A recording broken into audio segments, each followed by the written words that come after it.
Welcome back. We're now in Lesson 3, where we'll analyze functions with first and second derivatives. The first derivative tells us about a function's instantaneous rate of change, or its slope at a given point. Simply knowing whether the slope is positive, negative, or zero is sufficient to determine when a function is increasing, decreasing, or remaining constant in value.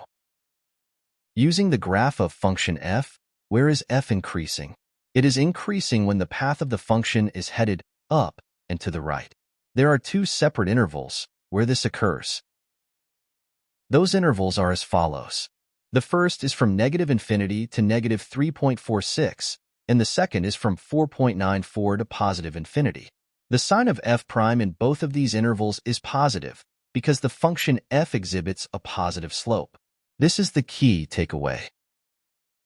Now, where is function f decreasing? Function f is decreasing in this middle section, where the path of the function is headed down and to the right. This is the interval from -3.46 to 4.94, where the sign of f prime is negative. Lastly, what is the slope at the highlighted points in the graph? At these upper and lower points, the function has a zero slope, which separates the positive slopes from the negative ones. This means that f prime equals 0 at these two locations in the graph. It is clear that we can use the first derivative to find where the function is increasing or decreasing. Let's look at the bottommost point in the given graphs. For both functions, this point marks a change, where the function stops decreasing in values and begins increasing. But what is the value of f prime in both cases? In the first case, f prime is 0. However, in the second case, f prime does not exist because it represents a cusp, which is not differentiable. Still, these 2 points separate the decreasing regions and the increasing regions of each graph. They separate the negative f prime values from the positive f prime values. The main idea here is that the graph may have a turning point when f prime is either 0 or does not exist, and these points are essential to finding intervals of increase or decrease. Critical numbers. The critical numbers of function f are the x values where its derivative is either 0 or does not exist, so long as this x value is within its domain. These numbers could represent turning points in the graph, which is why they are useful when needing to determine intervals of increase or decrease. Question 23 asks us to find all critical numbers of function f, then to find when f is increasing or decreasing. So how do we start part A? Well, we will set the derivative of f equal to 0, or find where it does not exist. This derivative equals 0 when x is -2. This value of x is the only critical number of function f. We can use this number on a number line to help us develop a sign change diagram for the first derivative. We want to know the sign of f prime in the regions before and after this critical number. F prime is negative to the left of -2 and positive to the right. This means that the original function f, is initially decreasing, but then starts to increase after x equals -2. Knowing this fact, we can say that f decreases from -infinity to -2, but then increases from -2 to infinity. You can use this same method to answer parts B and C. Pause the video and attempt part B on your own.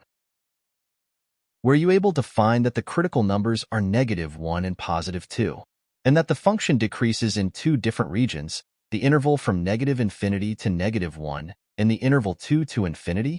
Did you also find out that function f increases from -1 to 2? If so, you correctly analyzed the behavior of f through its first derivative, and you should move on and attempt part C. Pause the video, then circle back. The function in part C shows only one critical number, and it's at x equals -1, which separates a decreasing region of function f from an increasing region. How did you do with this problem? Do you feel ready to move forward? Critical numbers might also mark places on the graph where the function reaches local maximum or local minimum values. These are called local or relative extrema, and they are the highest or lowest points in a localized region of the graph. Sometimes, these points double as global or absolute extrema, which would represent the highest or lowest points of the function over the entirety of its domain. In investigation 10, we see that point A is a local maximum value of function f, but it is not an absolute maximum. Point B represents a local minimum value, as it is a low point in the function, but it is not the absolute minimum. There are lower points on the function, as the path of function f continues downward on both sides of the coordinate plane. But what about point C? Not only does point C represent a local max because it is the high point in a particular region, but it is the absolute max because it is the highest point contained by function f. As a result, point C doubles as a local and an absolute maximum. We can use the first derivative test to determine where a function has local extrema. Function f has local extrema at critical numbers across which f prime changes sign. A local minimum occurs at critical numbers where the first derivative changes from negative to positive, because the function must first go down and then up to form a low point in the graph. A local max, on the other hand, would occur at critical numbers where the first derivative goes from positive to negative, because the function would have to go up and then down to form a high point in the graph. In both cases, the first derivative must change sign. This is important because not every critical number will locate a local extremum. It could very well be the case that a critical number represents a point where the function levels off, but does not dip to create a local maximum or minimum point in the graph. This is why you need to investigate the behavior of the function by determining the sign of the first derivative. In summary, a local minimum of function f occurs at critical numbers where f prime goes from negative to positive, and a local maximum occurs at critical numbers where f prime goes from positive to negative. Question 24. Let's find all critical numbers of function f, then state whether each critical number marks a local extremum. In part A, there is only one critical number, and it occurs when x equals 0. Next, use this critical number on a number line to create a sign change diagram for the first derivative. The first derivative is negative for all x values less than 0, and it is positive for all x values greater than 0. Because the first derivative changes sign, and it goes from negative to positive, we can say that their function experiences a local minimum at x equals 0. This is the methodology required to locate local extrema with the first derivative test. Can you repeat similar steps for part B? Pause the video, then circle back to check your work.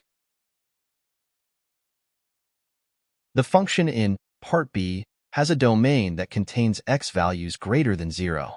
Its only critical number is e to the 1/2 power, across which f prime goes from positive to negative, so this critical number represents a local maximum of the function. If you got this answer correct, you should attempt part C. Go ahead and pause the video, then come back when you are ready to check your work. The function in part C has a domain of all x values greater than or equal to 0.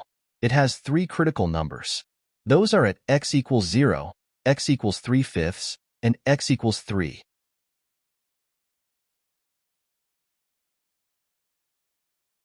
A sign change diagram reveals that f has a local maximum when x equals 3/5 and a local minimum when x equals 3.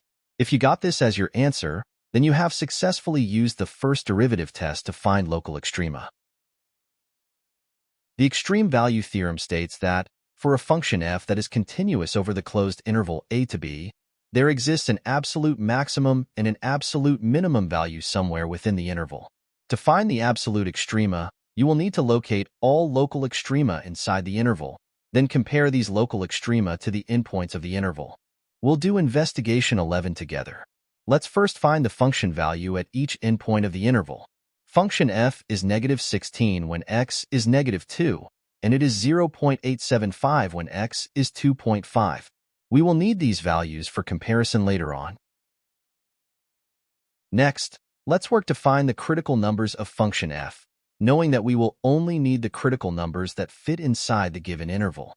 By setting the first derivative equal to 0, we find that function f has two critical numbers, one at x equals 0 and another at x equals 2. Function f is 4 when x equals 0, and it is 0 when x is 2. We can now compare our function values. The absolute maximum value is 4, which occurs when x equals 0, and the absolute minimum is -16, which occurs when x equals -2. By getting this result, we have successfully used the extreme value theorem. The mean value theorem. This states that, for a function continuous and differentiable over a particular interval, there is at least one point where the instantaneous rate of change matches the average rate of change. The average rate of change is the slope between the endpoints of the interval, and the instantaneous rate of change comes from the function's derivative. Rolle's theorem is a specific case of the mean value theorem whereby the average rate of change over the interval is 0. This means the two endpoints are level, and the first derivative can be set to 0 to find the particular x value within the interval where the first derivative shares the same value as the average rate of change. The mean value theorem and Rolle's theorem are crucial testing areas on the AP exam. Be sure to understand them before moving forward. Question 25, Part A. Find the number c that satisfies the conclusion of the mean value theorem. To do this, we will need two things: the slope across the interval and the first derivative. Let's start with the slope across the interval. The endpoints of the interval are given by these xy pairs, and the slope can be found by taking the change in y and dividing by the change in x. The slope across the interval, or the average rate of change, is 4. Next, we can set the first derivative equal to this slope to find that the mean value theorem is satisfied when x equals 1. Now pause the video and attempt Part B. Then circle back to check your work. Here is the work for Part B. Did you get the correct answer? If so, you can move on to Part C. The derivative in Part C requires the use of product rule. By setting this derivative equal to the slope across the interval, we can find the value of x that satisfies the mean value theorem. The value of x should be e raised to the 1 over e minus 1 power. We just saw how the first derivative can help us analyze a function. But what about the second derivative? In this section, we will focus on the fact that the second derivative informs us about the function's concavity. When its second derivative is positive, function f is concave up. And when its second derivative is negative, function f is concave down. When a function has a U-shaped bend to it, the function is concave up. The second derivative is positive, which signals that f prime is increasing. In the graph to our left, we can see how the slope of the curve gets more and more positive over time. On the right, we have just the opposite. We see a function that is concave down, where the function bends the other way, and the second derivative is negative. This signals that f prime is decreasing, and the slope of f gets more and more negative. One way to define concavity is through the position of tangents to the curve. A function is concave up when its tangents lie below the curve. On the other hand, a function is concave down when its tangents lie above the curve. When asked about a function's concavity, I would try to answer the question through the lens of the second derivative. Question 26. Determine when function f is concave up or concave down. Let's first find the second derivative of f. Then, let's set the second derivative equal to 0, which is a natural separator between positive and negative values. Then, make a sign change diagram for f double prime. The second derivative is negative for x values that are less than 0, and it is positive for x values that are greater than 0. This corresponds to where function f is concave down and when it is concave up. Next, try Part B on your own. Pause the video, then circle back when you are ready to check your work. Here the second derivative is undefined when x equals 0, and it is 0 when x equals 3. A sign change diagram of the second derivative reveals that function f is concave down from -infinity to 0 and from 0 to 3. It also reveals that function f is concave up from 3 to infinity. If you got this result, then you are correctly using the second derivative to establish concavity. The second derivative can also be used to help us distinguish between a local minimum and a local maximum. At x values where f prime is 0, function f will have a local minimum if the second derivative is positive. We can see in our sketch that this local minimum value occurs in a region where function f looks concave up. By contrast, at x values where f prime is 0, function f will have a local maximum if the second derivative is negative. Our lower sketch shows that this local max occurs in a concave down region of the graph. This is the second derivative test to establish local extrema. Let's compare the first derivative and second derivative tests for local extrema. We will need only f prime for the first derivative test, but we will need both f prime and f double prime for the second derivative test. The first derivative test justifies the presence of local maximum and local minimum values through sign changes of the first derivative. A local maximum occurs when the first derivative changes sign, going from positive to negative. A local minimum occurs when the first derivative changes sign, going from negative to positive. This analysis uses only f prime, and it completes the first derivative test. The second derivative test requires the zeros of the first derivative and the signs of the second at these same x values. In this problem, we need to determine the signs of the second derivative when x equals -1 and when x equals 1 to determine the presence of local extrema. Because the second derivative is negative at x equals -1, it shows that there is a local maximum at this location. Because it is positive at x equals 1, it shows that there is a local minimum. We have now correctly applied the second derivative test to justify the presence of local extrema. An inflection point is a point on a function where the function experiences a change in concavity. Let's highlight the concave up and concave down regions of the curve.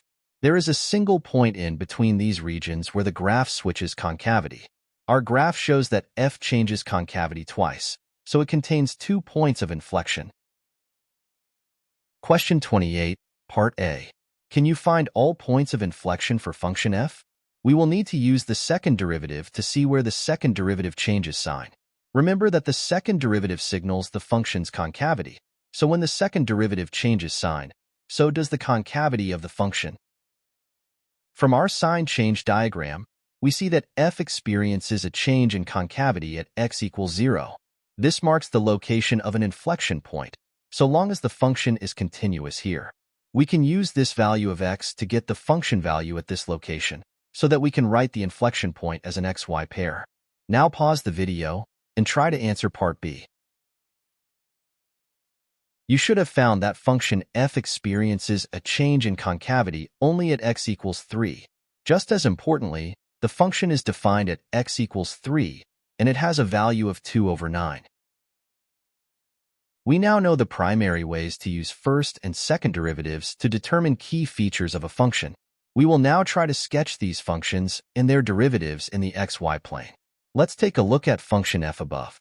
Where is f prime 0? F prime is 0 at these high and low points on the curve. Since these are the zeros of f prime, we will plot them on the x-axis. Now, what is the sign of f prime around these zeros? Highlight the regions where f prime is positive or negative. Then, draw the curve of f prime going into the positive and negative regions of the xy plane. Notice, the positive region is simply above the x-axis, and the negative region is below. This is because the y values reflect function values, and we are plotting the derivative as its own function. We can repeat similar steps to plot the second derivative function, which is the slope of the first derivative. Again, I would first find the zeros by locating the local extrema. Plot these zeros on the x-axis, then highlight the increasing and decreasing regions of the curve representing f prime. Once these regions are highlighted, we can dip into the negative and positive regions of the coordinate plane where it is appropriate. Our second derivative curve should look like a parabola that opens downward in the coordinate plane. Question 29 is tricky. Note that we are given the graph of f prime, not the function f. If we want to find where function f is increasing, we need to find where f prime has positive values. This corresponds to where f prime is above the x-axis. From the graph, it looks like this occurs between x equals -3 and x equals 5. This is the correct interval for when function f is increasing, since f prime is positive in this region. What about when f is decreasing? This occurs when f prime is negative, so we need to find where in the graph f prime has negative values, and this occurs when f prime lies below the x-axis. Where does function f have local extrema? Function f has local extrema where f prime changes sign. From our graph, we can see that f prime goes from negative to positive at x equals -3, signaling a local minimum, and from positive to negative at x equals 5, signaling a local maximum. What about the concavity of function f? We can get this through the lens of the second derivative. Remember that the second derivative is the slope of the first derivative. We need to analyze the slope of this first derivative function to get the signs of the second derivative. The left side of the curve shows a slope that is positive, and the right side shows a slope that is negative. And this change occurs when x equals 1. For this reason, function f is concave up on the interval -infinity to 1, because this is where the second derivative is positive. Function f is concave down on the interval 1 to infinity because this is where the second derivative is negative. Since there is a change in concavity at x equals 1, this is where function f would have a point of inflection.